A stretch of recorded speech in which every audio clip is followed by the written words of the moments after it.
Okay mga kababayan, so ngayong araw titingnan natin ang kapalaran ni Inday Sara gamit ang baraha. So hindi lang ito basta hula, ito ay seryosong pagbasa ng enerhiya.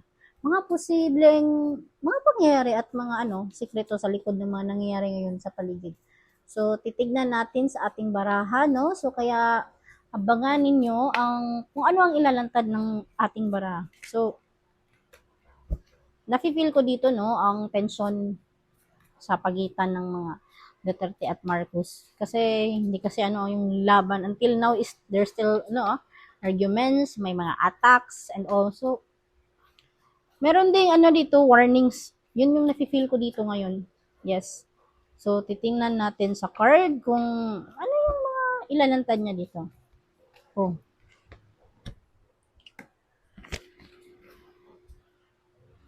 May tension dito. Kaya we will see on it. So, unang barahake. Ito ang simbolo ng biglang pagbabago at pagbagsak ng isang matatag na bagay. So, sa kaso ni Sara Duterte, may posibilidad ng malaking iskandalo o kontrobersiya na, alam niyo yun, pwedeng kayanig ng kanyang political image. Yes. Pwedeng may lalabas na issue o revelasyon na hindi niya inaasahan at magpapabago ng takbo ng mga bagay. Kaya sa politika naman, okay, ang tower ay isang babala na dapat paghandaan ang kahit anong biglaang pangyayari. Yes, so may awareness dito, no? So, okay, the Empress, kapag baliktad ang Empress kasi, ibig sabihin nito o nangangahulugan ito ng kawalan ng nurturing energy at posibleng hindi magandang relasyon sa mga taong dapat niyang pagkatiwalaan. May posibilidad na ang mga inaakalang kakampi ay may inggit o lihim na galit sa kanya. Maaari ring nangangahulugan ng personal na issue sa pamilya o sa sariling well-being na hindi niya ipinapakita sa publiko. Yes. And, okay, the devil card, ito ay simbolo ng pagkakulong sa toxic na sistema o bisyo o maling decision making sa sitwasyon ni Sara Duterte, no? So, maaring siya ay naiipit sa mga tao o grupo na may sariling interes at ginagamit siya para sa kanilang kapangyarihan. Okay? So, maaring may mga lihim na kasunduan o deal na nagpapahirap sa kanya makawala dito. Yes. So, okay. This one, ang barang ito ay tungkol sa pandaraya, okay, pagtataksil at mga lihim na kilos. May mga taong nagpapanggap na kakampi pero sa likod ng kamera may ibang plano. Okay? Posibleng may gumagawa ng moves para pabagsakin siya nang hindi niya namamalayan. So, may betrayal din dito. So, mag-iingat dito si Sara Duterte, no? So, ipinapakita, okay, dito ang juggling ng maraming responsibilidad at problema ni Sara Duterte. Alam nyo, nahihirapang balansehin ang kanyang personal life, pamilya, at pampolitikong buhay, okay? Posibleng may mga desisyong pinipilit niyang pagkasyahin. Alam niyo yun, kahit alam niyang hindi sustainable or hindi kaya. So, pinipilit ni Sara Duterte, no, ang mga pangyayari. So, okay, ito. Ito ang simbolo ng isang babae, no, na may malalim na damdamin at intuition. Okay, magabat nasa gitna ng ingay, marunong si Sara Duterte makiramdam at umamoy ng panganib, guys. Yes. Mahalaga ang papel ng emosyonal niyang lakas. Alam niyo, especially sa panahon ito. She really needs it. And okay, discard, nangangahulugan ito ng conflict at competition sa paligid niya ngayon. Okay? Maraming nag-aagawan ng atensyon, kapangyarihan at posisyon. Hindi lahat ng nasa paligid niya ay sincere o totoo. Okay? Labanan ito ng impluensya. Kasi she's in the politics. Kaya normal. Okay, discard, may pararating na katotohanan na hindi na mapipigilan, OMG. Maaring isang revelasyon o testimony o dokumentong maglalabas ng isang isyong matagal nang tinatago. Okay, kasi ang Ace of Swords ay hindi basta-basta chismis. Ito ang tipo ng balita na pwedeng magbago ng opinyon ng publiko. OMG.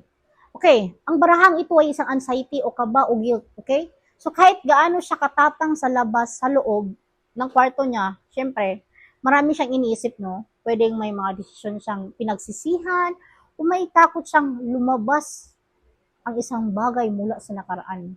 So, may secret na tinatago. And okay, discard. Ito ay simbolo ng tradisyon, batas at intuition. Okay, posibleng ang simbahan, legal na system, o isang matibay na institusyon, okay, ang maglalabas ng isang posisyon o stand na hindi pabor sa kanya. Okay, so may impluensya ng conservative or moral authority. So, baka pare or anything related sa mga Okay.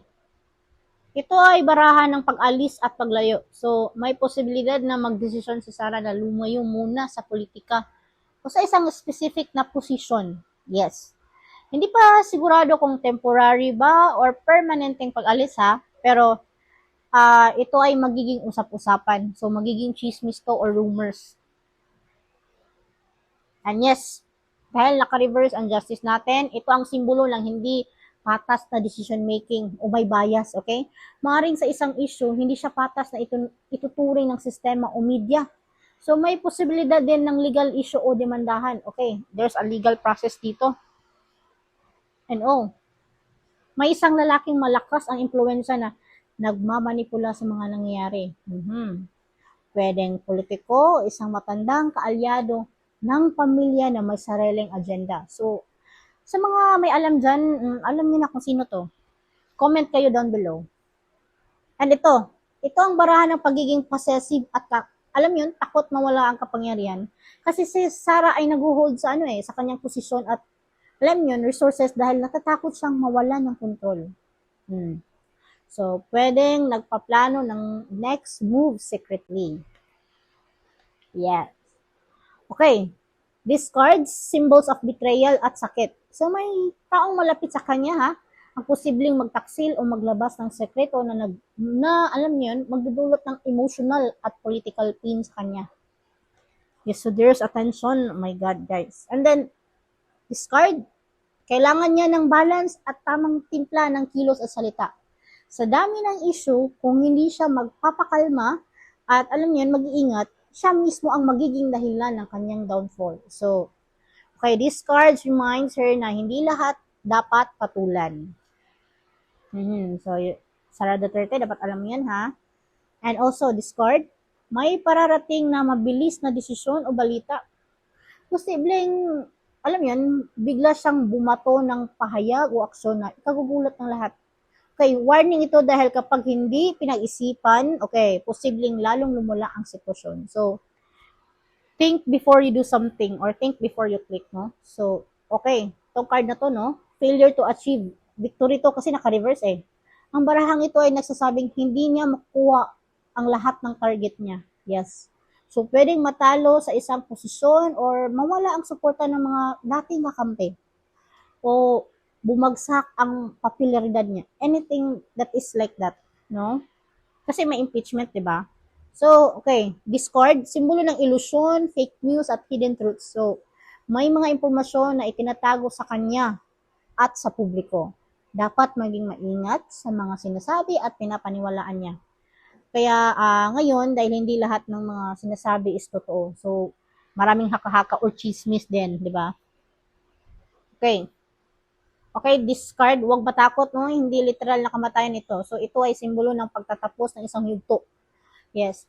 Maring ito ang pagtatapos ng kanyang political career as we know it or ng isang malaking chapter ng kanyang buhay. So, pagkatapos nito, okay, there's a new change naman sa kanya.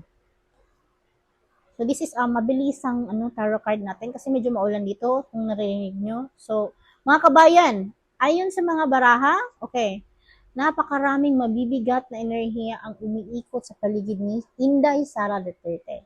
So, may mga revelasyon, pagtataksil, kontrobersiya at desisyon na magpapabago sa political landscape ng bansa. Yes. Okay, sa mga darating na buwan, maging mapanuri, huwag basta maniwala sa surface, okay? At bantayan ang mga galaw ng mga nasa kapangyarihan, okay?